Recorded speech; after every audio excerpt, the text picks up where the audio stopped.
welcome to The World Today. I'm Waqas Majeed.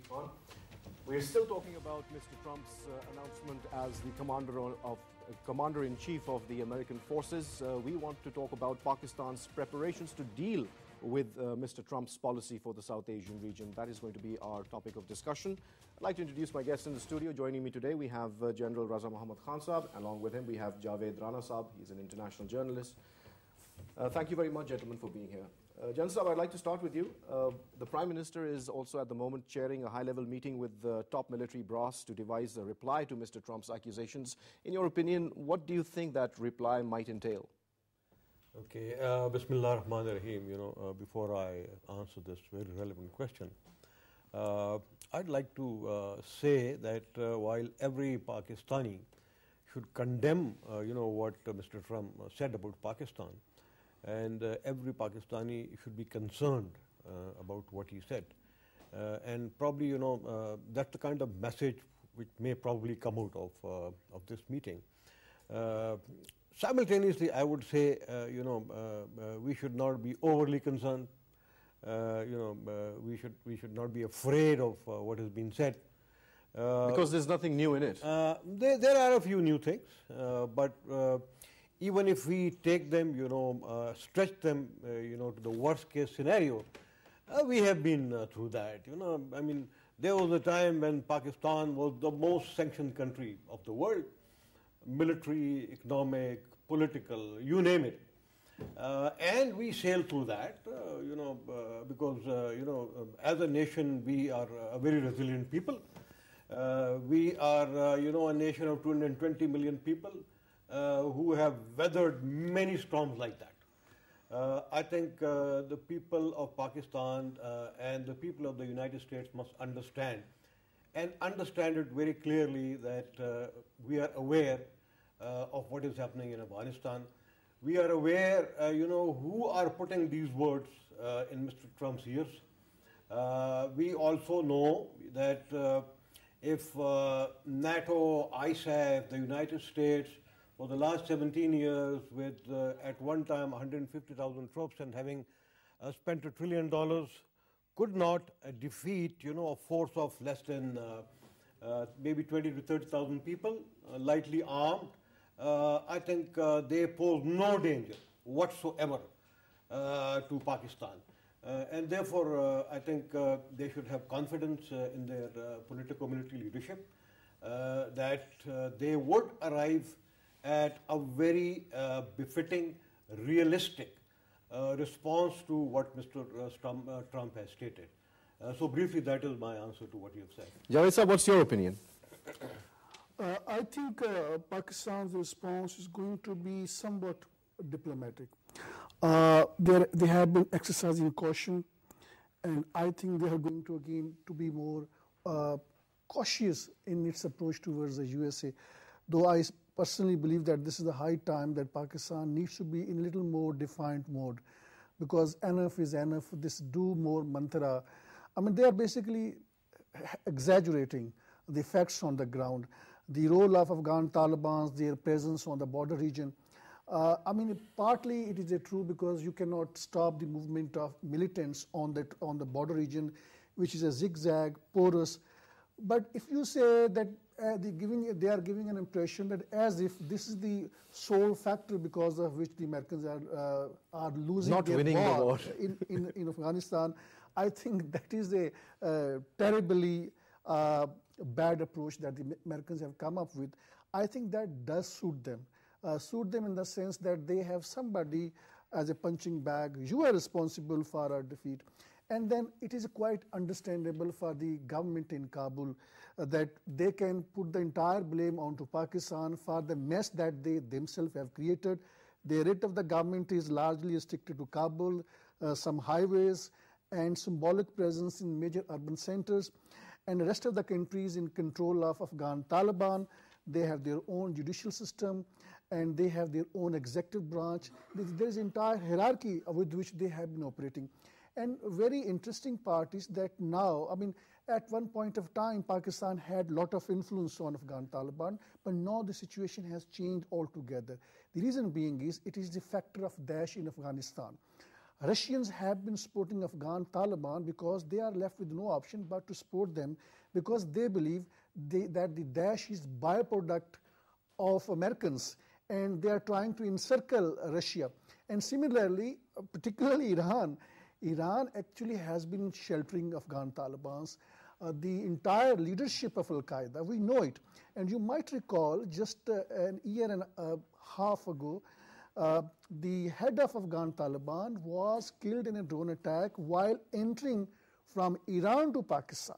So I think Afghan Talibans, they are parallel governments. It's a fact. We may like it or not like it. And they are negotiating with China, they are negotiating with the Americans. They have their diplomatic office in Doha, and Iranians have huge influence on them. Russians have their influence on them. Americans are on the record, Afghan authorities are on the record, that the Russians are providing them weapons with which they have launched insurgency inside Afghanistan. I think in a broader picture, Americans have lost this war and they need a punching bag. This new policy is basically, the only new thing that I have found is basically renewed threats. Americans are trying to flex their military muscles now through media, putting pressure on Pakistan. You are responsible. Bring Afghan Taliban on negotiating table on our terms and conditions. I think that is most unlikely scenario to happen. I foresee one thing. There are two things are going to happen. More civilian casualties in Afghanistan, more insurgency, more recruitment of jihadis, and that means more attacks on NATO forces in Afghanistan, more attacks on Afghan national security forces, and the more mess the Americans would be in. Americans even would not go for soft options against Pakistan because they know the peaceful exit of American troops that would lead via Pakistan. And any peaceful settlement of Afghanistan, it has to be through Pakistan because in one way or the other, Pakistan has some influence on Afghan Taliban. Pakistan has a communication links with Afghan Taliban. That does not mean that we have provided them sanctuaries. They had their sanctuaries inside tribal region at one point of time, but now since Pakistan launched a military operation in the tribal region, they sneaked into Afghanistan. And I think probably if their pressure on Pakistan is basically asking for moon, which I don't think they would get it. All right, let's move on and also talk about the reactions that have come from different governments across the world. Let's talk about the Chinese response, and that is a very telling and interesting one. The Chinese have said that the Americans must respect Pakistan's sovereignty and legitimate security concerns, and that is a very poignant and important point that they've raised. In your opinion, sir, how should that be taken? Well, I think China is our time-tested friend, and I think this was the right kind of an approach, the right statement at the right time, and it's very significant for us as well as for the United States. They need to understand that. At the same time, I think even the Russians have said that it's probably not based on reality. But having said that, I'd like to add that because Mr. Trump has actually approved all Indian actions in Afghanistan, and in fact he's praised them, I think he stands complicit in the killing of more than 55,000 Pakistanis in the last 10 years. For which Mr. largely, Trump. Yes. So he just became the U.S. president. So how can we blame means his government. 5 years? I'm saying Mr. Trump, by putting all the blame on Pakistan and by actually approving what India has been doing in the last 10 to 15 years in Afghanistan, misusing the soil of Afghanistan through its proxies, who have been killing our people, including our children, our teachers, our lawyers, our judges, everyone, you name them. And he has totally condoned them, right? I'm sure he was briefed, and I'm sure, the State Department and the Department of Defense, they would have told him about all that which has been happening there. But this statement must have taken into consideration the entire Indian actions, their demeanor, in Afghanistan. Despite that, he has condoned them and he has praised them. So right now, I think we need to actually now raise this issue now separately and independently with all the NATO states in Afghanistan. We should not leave it, our foreign policy should not be now US-centric because it is also their troops and it is also their interests which are there in Afghanistan. And I think the Foreign Office, the Prime Minister and the Foreign Minister, they should independently and separately now, explain to the world, to all those 33 countries which were there as part of the coalition of the willing in Afghanistan. And in the past, I think we have only been talking with the Americans, which I think is incorrect. We need to talk to all of them, right? That is important. In the past, Pakistan had been following a strategy of cooperation with the United States and NATO, ISAF. And it is mainly because of that we have suffered so much in blood and in treasure. As I said, 55,000 people, they have lost their lives. And according to UNHCR report, each individual who had lost their life, they have about family of about 6. So we are actually talking of about 330,000 people, families being affected, by because of the war in Afghanistan. So it absolutely makes no sense whatsoever that Pakistan could be doing other than, cooperating with whatever is happening there in Afghanistan. They could have actually cooperated with our security forces by endorsing our hammer and anvil strategy. They never did that. Whenever there were operations from our side, military operations, significant military operations from our side, instead of providing an anvil on their side, they would start actually criticizing what we are doing. So you can see the kind of duplicity, which is there. And it is really then, disappointing that this kind of a statement has come from them. Unfortunately, even when Senator McCain was here, and then you saw the CENTCOM commander who was here, and Nicholson has been here, and we've been telling all of them that look, if you have any proof of Pakistan, sheltering or harboring terrorists, please show it to us, and we will go after them. If they are within our territory. But if they are across the border, then it's your business. You need to go after them. So far, as far as I know, and I think they have not given you even a shred of evidence. They're just blaming you in the air. It is their habit. They've been blaming others in the past. They blamed Iraq, and then they've been blaming Syria, and so on and so forth.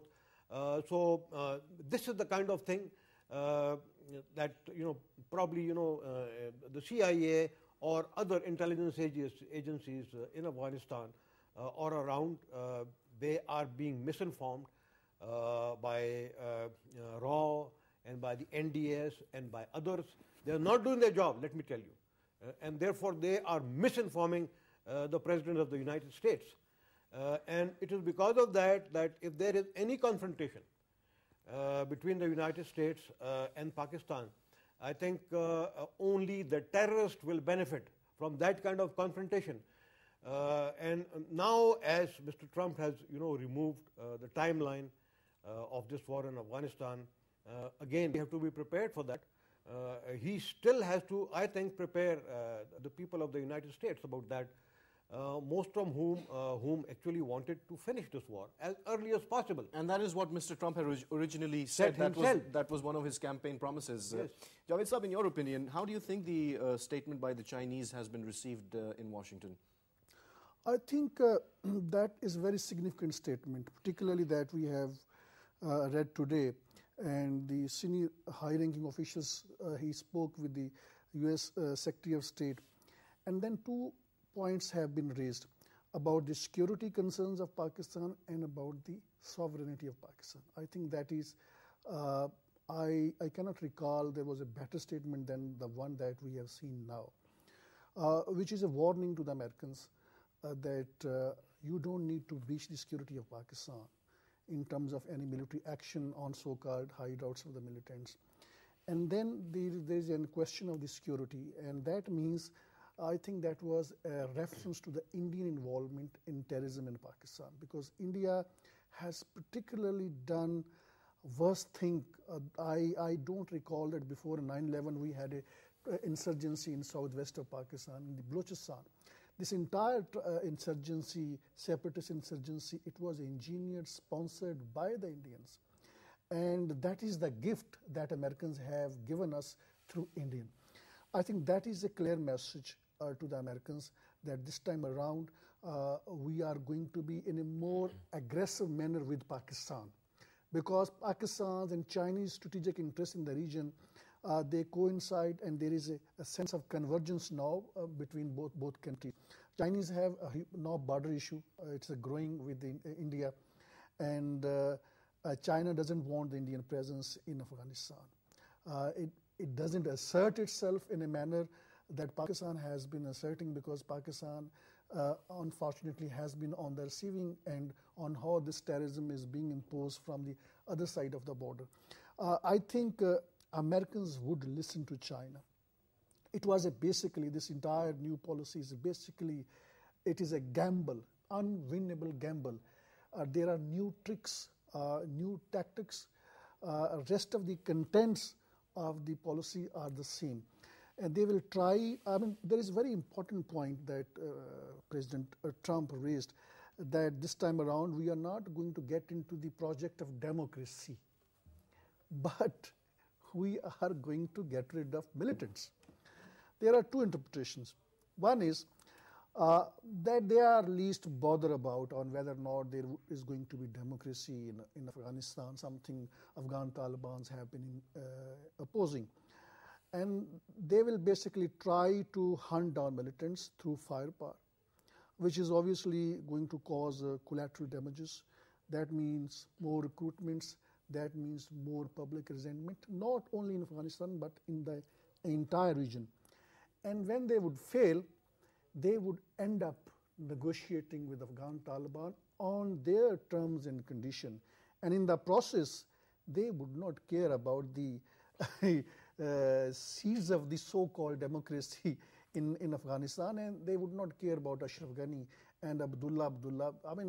I think that is also a clear indication that the Americans probably would end up negotiating with Afghan Taliban. They would seek just one guarantee, assurance from them that you should not shelter Al-Qaeda in Afghanistan. They are already against Daesh. But we already have IS footprints in Afghanistan, and there's another war that is looming inside Afghanistan. The Taliban are also taking on the Islamic State, the so-called Islamic State.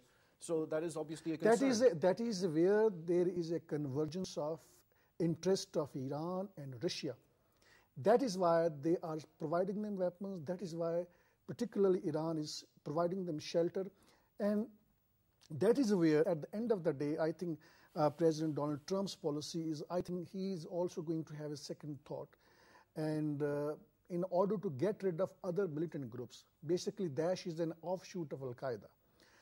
At the end of the day, I'm just hoping that sooner or later Americans would end up directly negotiating with Afghan Taliban on their terms and conditions, and if they come up with a harder version of Islam in Afghanistan, they would not care.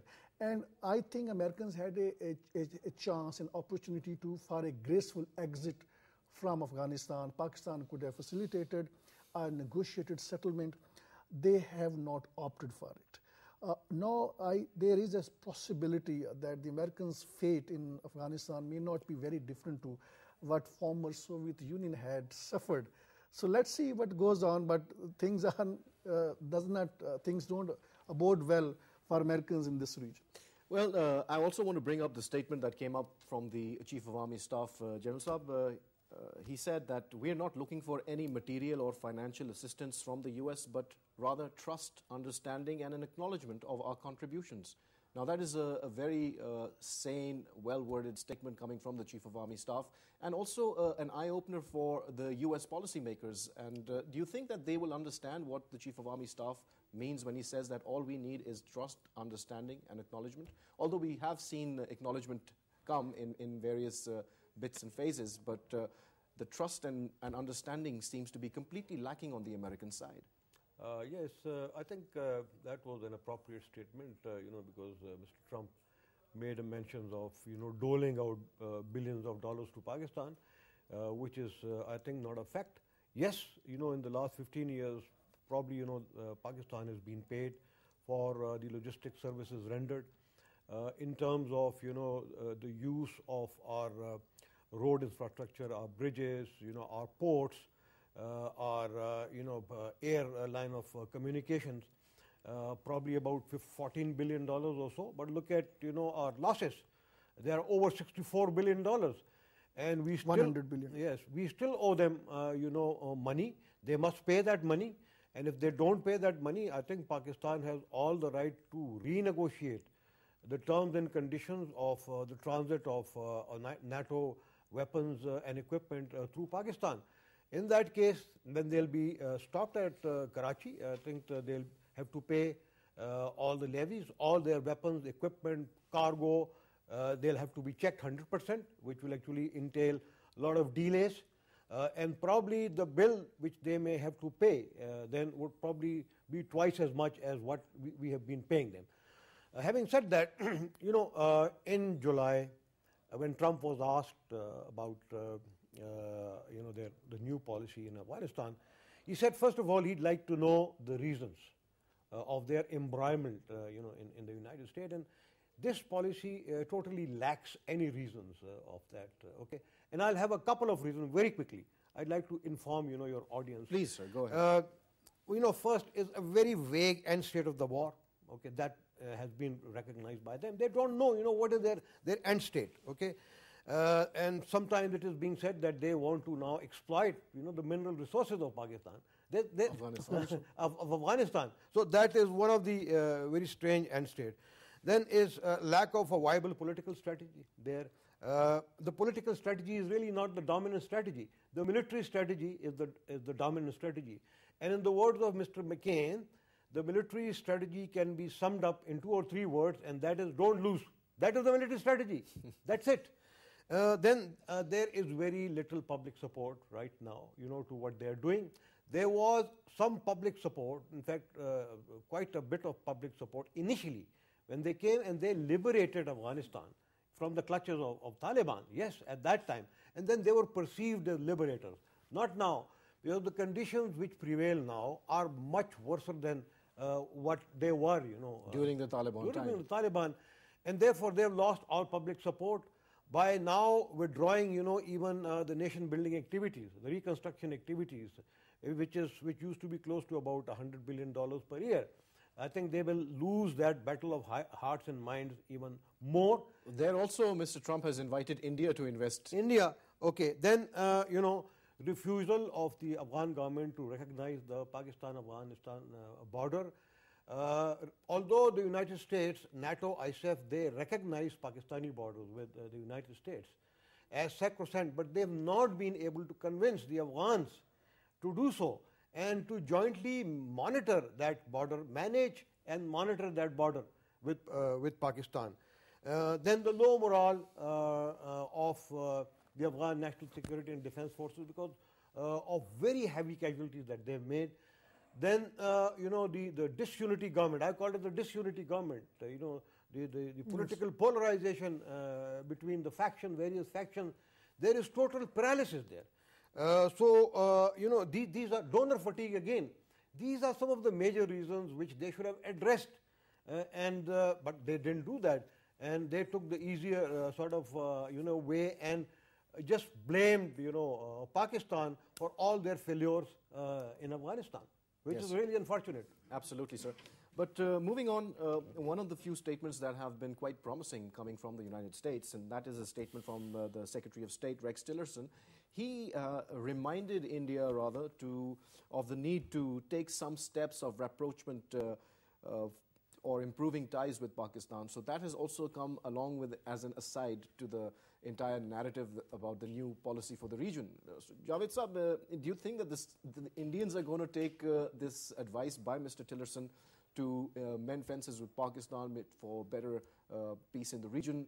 Do you think they're going to take that seriously?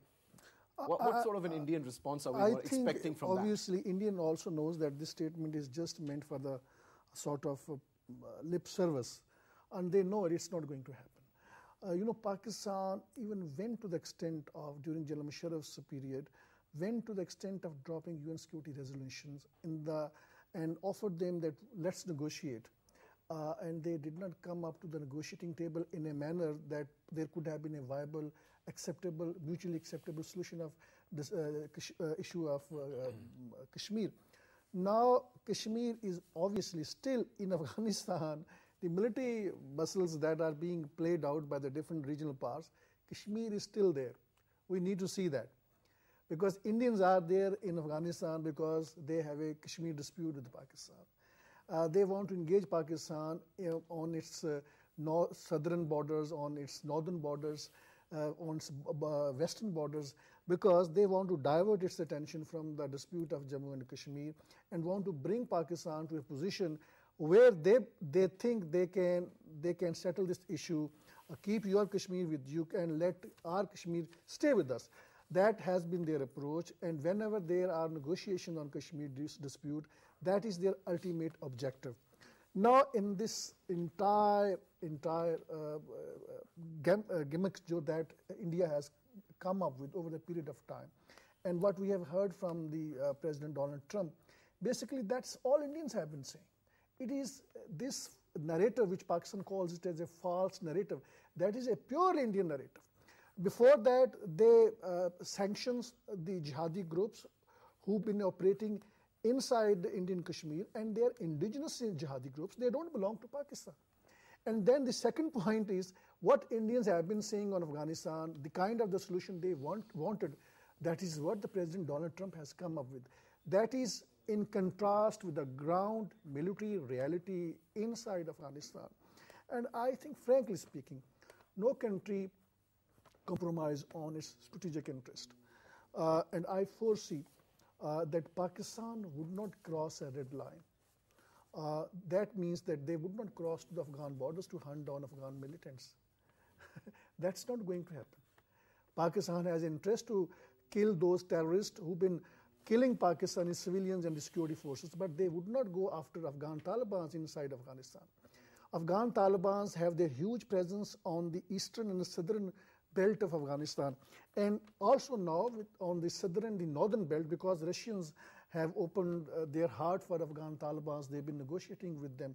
I think in a broader picture, sooner or later you would see that the Americans would realize the blunders that they have committed, because they have raised this issue to a point where some people have mistakenly thought that Americans go for some sort of military options on Pakistan.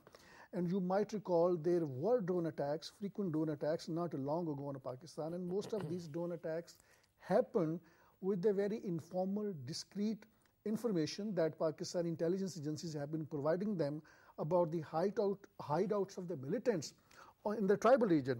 Americans have been dependent informally on Pakistan, and if they want to attack Pakistan now in the tribal region and they think there are suspected hideouts, do you think Pakistan would provide them information? My understanding is they might, because that has been the track record. But that does not mean that Americans are going to open a war front with Pakistan. That is the most unlikely. They have soft options, and those first option they have already exercised, and those were the threats with which they try to scare Pakistan. And the very purpose was they wanted to pressurize Pakistan, and still they are trying to do, to a tipping point where Pakistan can be forced to bring Afghan Taliban on the negotiating table on the terms and conditions that Americans would set. That is the most unlikely scenario that is going to happen, because Afghan Taliban have 60% control over Afghanistan. Americans admit it is a 40%. My understanding is it is a much beyond 40%. So why would they surrender militarily when they have a military edge over NATO forces, over Afghan National Army, and there is a 20% Afghan National Army. They are deserting every year, which means 50,000 Afghan troops every year they desert, and there are Taliban sympathizers who've been attacking NATO forces, And all of a sudden, with this new policy, you think this is going to change?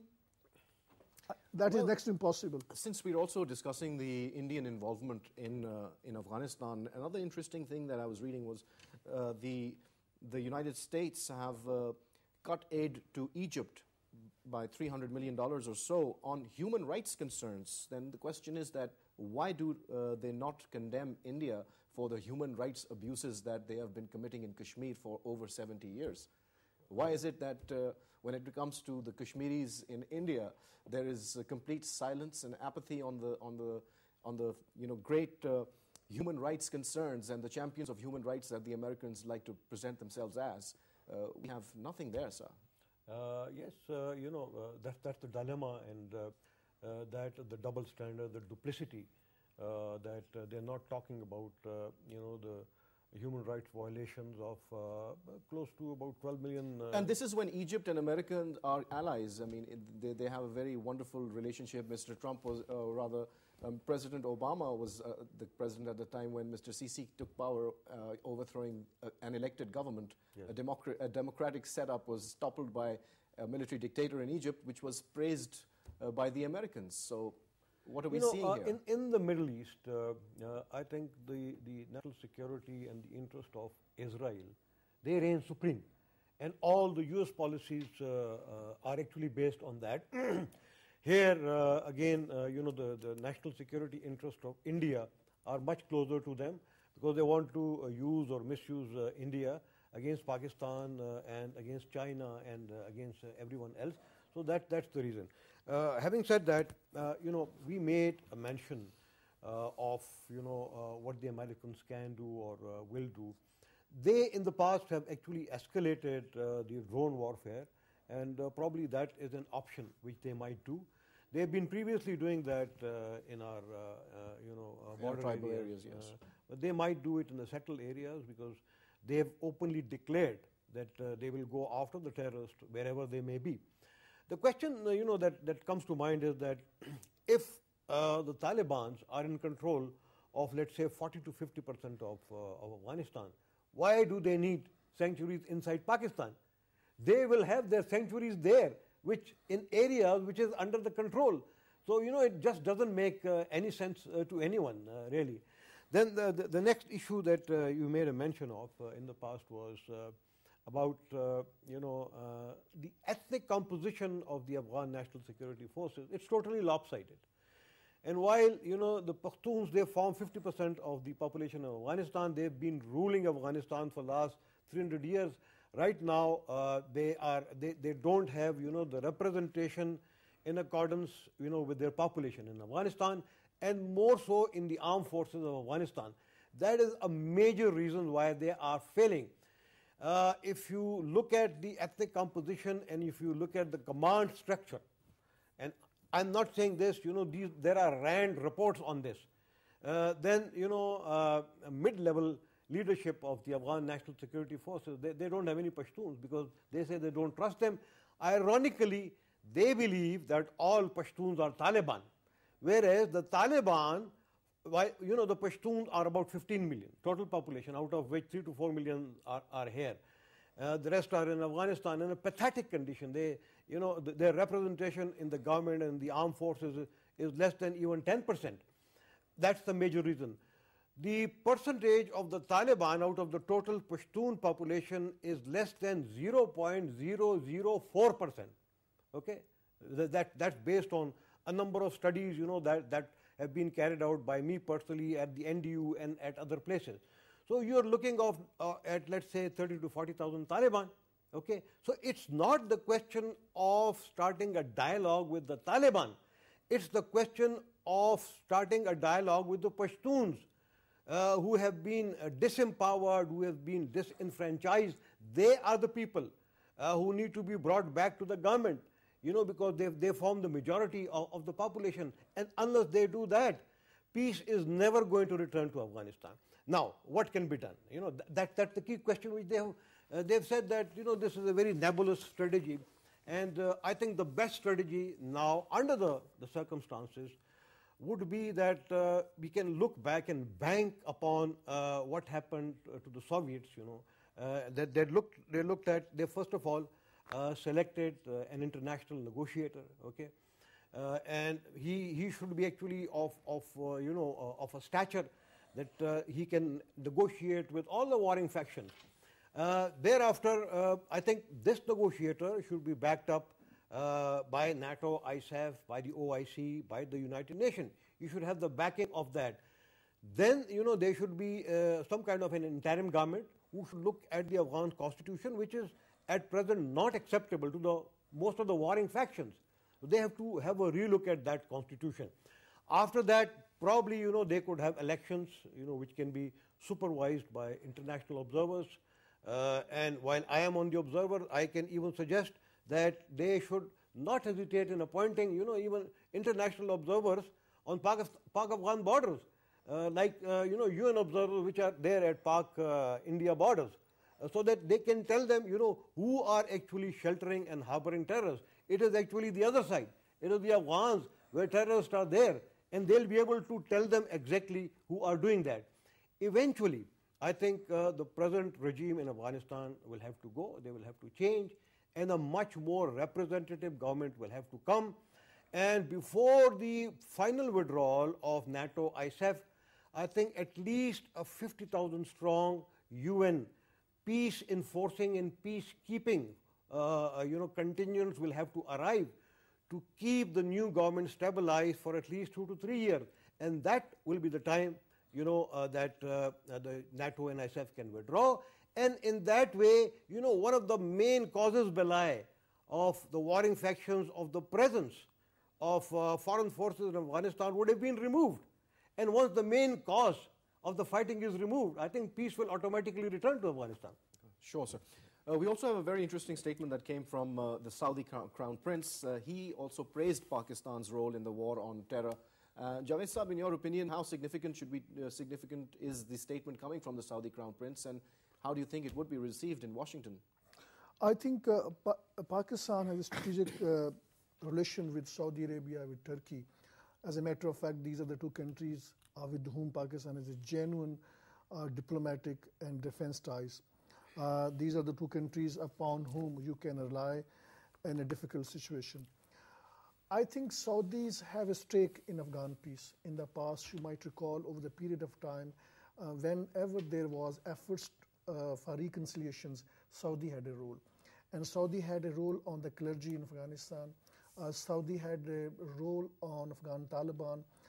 Many Afghan warlords, Afghan Taliban, their leaders they have been guests of Saudi Arabia.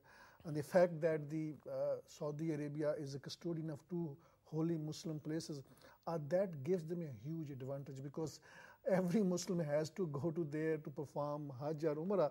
So that gives them an ample opportunity to negotiate.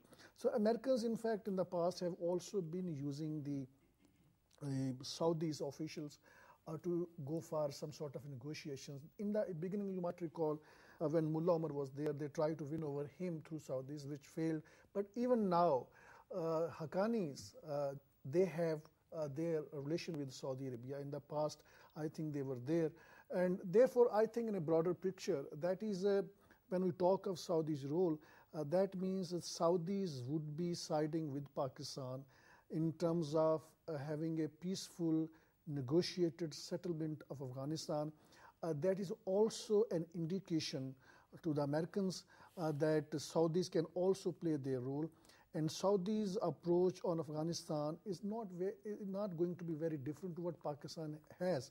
Saudis, but more than that, I think Pakistan has more influence on Afghan Taliban, as Pakistan has been saying since long, that we don't control Afghan Talibans, but we do have an influence. Yes, but Saudi Arabia also has quite a bit of influence in the US. And so would they be able to convince the US government about the importance of keeping Pakistan as a partner in the war, rather than trying to belittle Pakistan or trying to make Pakistan a scapegoat for their own failures in the region?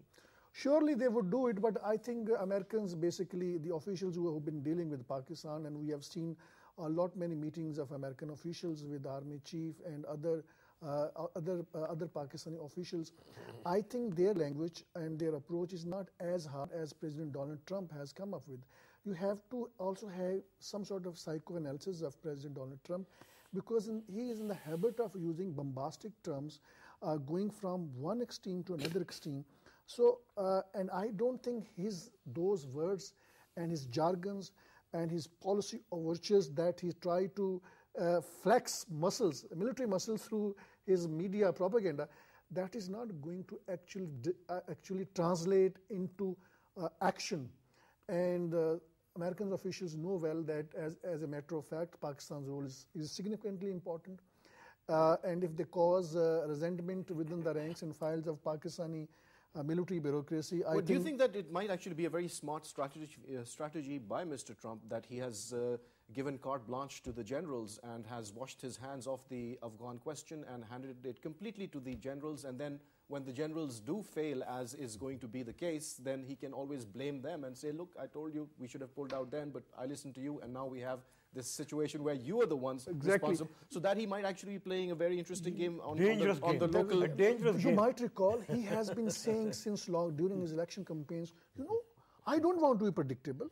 I want to stay as unpredictable. And now he has said, he has done the same thing. By being unpredictable means that all options are open, but I'm not telling you.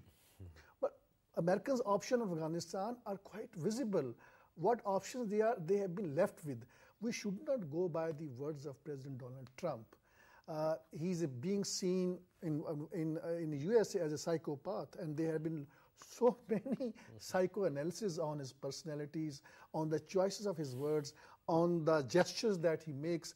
So he's a very, very controversial person, and we should not take him very seriously. Even in Pakistan, I think the very effects of the new US policy on Afghanistan, they have not caused ripples here. But optics does have an effect. So let's move on and let's talk about a few of the statements that have come up from think tanks and journalists in intelligence in our country. For example, Mr. Mohammad has said that President Trump's Afghan strategy, first of all, is a U-turn on his original views and is essentially a facelift of a tried and tested and failed formula. Sir, how do you take this statement? I think, do you think that's succinctly put it in a very brief and a summarized way? I agree with him. And more important than that was the statement of the chairman of the Senate, Mr. Raza, who actually said, that if they violate the sovereignty of Pakistan, Pakistan would be the graveyard of US soldiers. I think that's a very, very clear statement. Warning them in return that they should not be foolish enough to take military actions against Pakistan. Well, in the past, sir, they have taken military action in the form of drone strikes, and Pakistan has tolerated that to quite an... with our consent. Yes, to quite a degree. That was, although we did have... we did say that, Pakistan's sovereignty must be respected, but despite that, it went on for quite some time. Now, do you think that if, in the current situation, if drone strikes were aimed at any settled areas within Pakistan, Pakistan would now retaliate or rather I'll shoot answer this those question, but let me complete the argument about, the political reaction. Sure, sir. To this. There was again a very strong reaction from the PTI. The reaction from, I think, the religious parties has still not come out. It has. It has come out. It has. Very strong. Yes. All right. Okay. They called for the a defense of Pakistan, right. Well, the Council for Defense of Pakistan. Okay. They came up with a very strong. I don't know about that council, but I'm talking of. It's headed by Maulana Samiul Haq. Okay, I'm talking of the leaders of the mainstream political parties like the Jamaat-e-Islami and Jamiat Ulama Islam and others. The leaders themselves, they haven't still come out. But I think, generally speaking, the reaction will be the same in Pakistan. Now, coming back to your questions about how to tackle drone, I think the United States should have no illusions that Pakistan is quite capable of bringing down hostile drones, whether they come from our eastern borders or the western borders. There are many ways, where you can actually deal with the drones. One is actually to bring them down, through the Air Force and send missiles after them. And yet there, is an option, a much easier option to just take out the areas from where these drones emanate, and we know where they would emanate from. So they need to know, that if the drones were used in the past, as my colleague said, with the consent of the Pakistani armed forces, for the reasons that they were terrorists who were actually a mutual threat. They were a threat both to us as well as to Afghanistan, and it was beyond our capabilities for some reasons, to take them out with our own aviation, combat aviation on the Air Force, because at night their capability is limited. So therefore, probably, the other side went on and they took them out, and we didn't say anything. We didn't respond to that, although it has been our declared policy that it should be we should be the one who should be given this capability, to take actions on our side of the border. Absolutely. Well, we're almost out of time, sir, and in passing, I'd just like to make one more statement regarding the reactions from the region, and the Russian statement is quite interesting, and they have said that the policy that Mr. Trump has announced is not based on reality, and I think that's a very telling statement coming from the Russians. Well, thank you very much, gentlemen, for taking out the time and being on the show. Well, you heard the conversation, and in conclusion, we'd like to say, as always, that the only way forward is a diplomatic solution to the Afghan imbroglio, and that is what we should all be working on, and we hope that the Americans realize that and work with Pakistan to have peace in this entire region. With that hope and on that note, it's goodbye.